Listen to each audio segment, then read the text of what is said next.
music.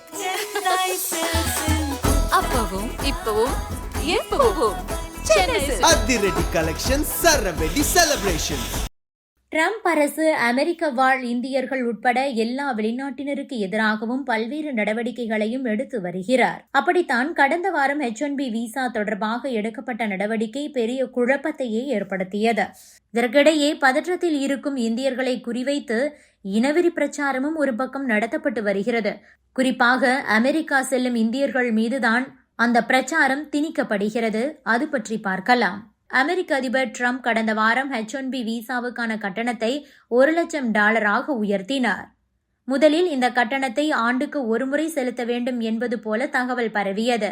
இதனால் அமெரிக்க வாழ் இந்தியர்கள், குறிப்பாக விடுமுறைக்கு இந்தியா வந்தவர்கள் அச்சமடைந்தனர்.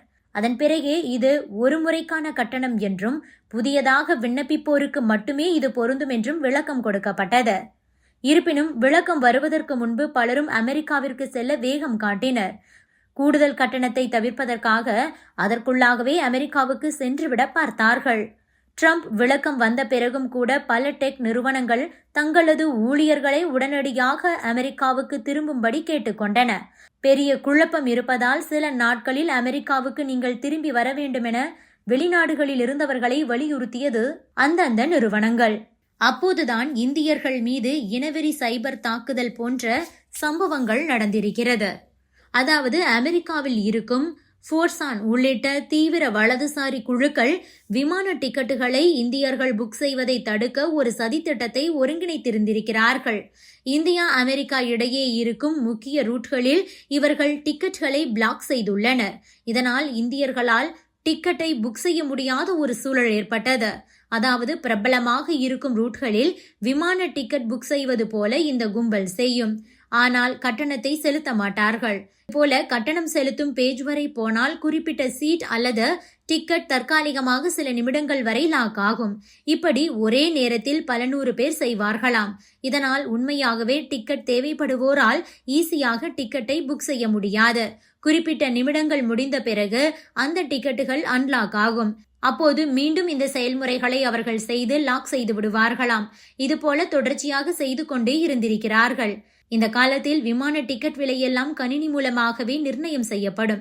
எனவே இதுபோல ஒரே நேரத்தில் பலரும் டிக்கெட்டை புக் செய்ய முன்வரும்போது தேவை அதிகமாக இருப்பதாக கம்ப்யூட்டர் நினைத்துக் கொள்ளும். இதனால் டிக்கெட் விலை உயர ஆரம்பிக்கும். பல 100 இனவெறி அமெரிக்கர்கள் இதுபோல புக் செய்ய ஆரம்பித்ததால் டிக்கெட் விலை பல மடங்கு உயர்ந்துள்ளது. நியூயார்க், டல்லாஸ் என இந்தியர்கள் அதிகம் இருக்கக்கூடிய நகரங்களுக்கான விமான சேவையை குறிவைத்து இதை செய்திருக்கின்றனர். மேலும் இதை அவர்களோ ஏதோ ரகசியமாகவெல்லாம் செய்யவில்லை. சமூக வலைதளங்களில் ஓப்பனாக இது பற்றி பேசி திட்டமிட்டே செய்துள்ளனர். இந்தியர்களுக்கு எதிரான இந்த இனவெறி திட்டத்திற்கு கிளாக் த டாய்லெட் என்று பெயரிட்டிருக்கிறார்கள். அதாவது கழிவறையை முடக்குங்கள் என்ற அந்த சதித்திட்டத்தின் மூலம் இந்தியர்களை காலி செய்ய பார்த்திருக்கிறார்கள். இதனால் பல இந்தியர்கள் வேறு வழியில்லாமல் கூடுதல் விலைக்கு டிக்கெட்டை புக் செய்து அமெரிக்காவுக்கு சென்றுள்ளனர்.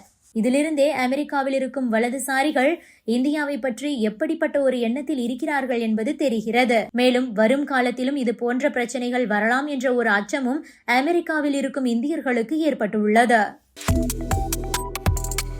Subscribe to One India and never miss an update.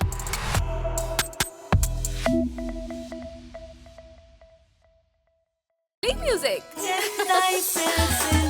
அப்பவும் இப்பவும் எப்பவும் சென்னை சில்க்ஸ். அதிரடி கலெக்ஷன், சரவெடி செலிப்ரேஷன்.